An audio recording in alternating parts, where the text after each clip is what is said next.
എല്ലാവർക്കും നമ്മുടെ പുതിയൊരു വീഡിയോയിലേക്ക് വീണ്ടും സ്വാഗതം. ഇന്ന് ഞാനിവിടെ തയ്യാറാക്കിയിരിക്കുന്നത് ചോറിനൊപ്പം കഴിക്കാൻ പറ്റുന്ന നല്ലൊരു വെണ്ടയ്ക്ക തീയലാണ്.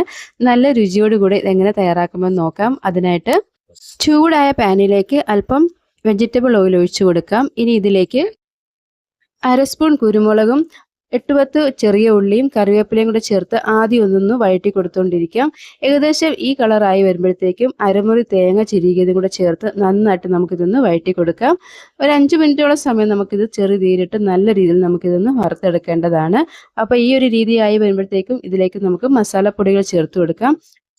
1 സ്പൂൺ മുളക് പൊടിയും 1/4 ടീസ്പൂൺ മഞ്ഞൾപ്പൊടിയും കൂടെ ചേർത്ത് വീണ്ടും നമുക്കിതൊന്ന് നന്നായിട്ട് വഴറ്റി കൊടുത്തുകൊണ്ടിരിക്കാം.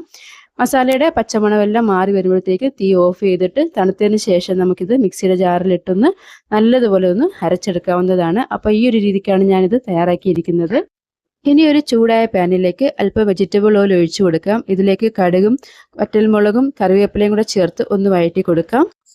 ഇനി ഇതിലേക്ക് നമ്മൾ കട്ട് ചെയ്ത് വെച്ചിരിക്കുന്നതായ വെണ്ടയ്ക്ക ചേർത്ത് കൊടുക്കാം. ഞാൻ വെണ്ടയ്ക്ക ഈ ഒരു രീതിയിലാണ് കട്ട് ചെയ്തിരിക്കുന്നത്. എന്നിട്ട് ഒരു 5 മിനിറ്റോളം സമയം ഇതിൻ്റെ ആ പശയെല്ലാം ഒന്ന് മാറി കിട്ടുന്നതിനായിട്ട് നല്ല രീതിക്ക് നമുക്ക് മീഡിയം ഫ്ലെയിമിലിട്ട് ഇതൊന്ന് വഴറ്റി കൊടുത്തുകൊണ്ടിരിക്കാം.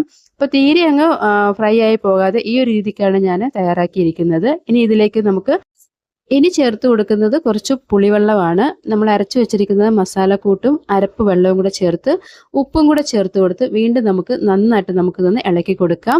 അതിനുശേഷം നമുക്കിതൊന്ന് അടച്ചു വെച്ചൊന്ന് വേവിക്കാവുന്നതാണ്. വീണ്ടും അടപ്പ് തുറന്ന് ഇതുപോലെ ഒന്ന് ഇളക്കി കൊടുക്കാം. നമ്മുടെ വെള്ളം കുറച്ചും കൂടെ കുറുകി കിട്ടാനുണ്ട്. അപ്പോൾ ഞാൻ വീണ്ടും ഇതൊന്ന് അടച്ചു വെച്ചൊന്ന് തിളപ്പിക്കാനായിട്ട് വെക്കുകയാണ്.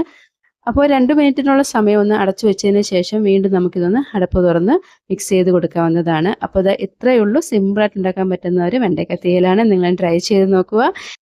വെണ്ടയ്ക്ക തീയൽ നമുക്ക് പല രീതിയിലും ഉണ്ടാക്കാവുന്നതാണ്. ഞാൻ ഈ ഒരു രീതിക്ക് തയ്യാറാക്കിയപ്പോൾ എനിക്ക് ഒരുപാട് ഇഷ്ടപ്പെട്ടു. നിങ്ങൾ ട്രൈ ചെയ്ത് നോക്കുക.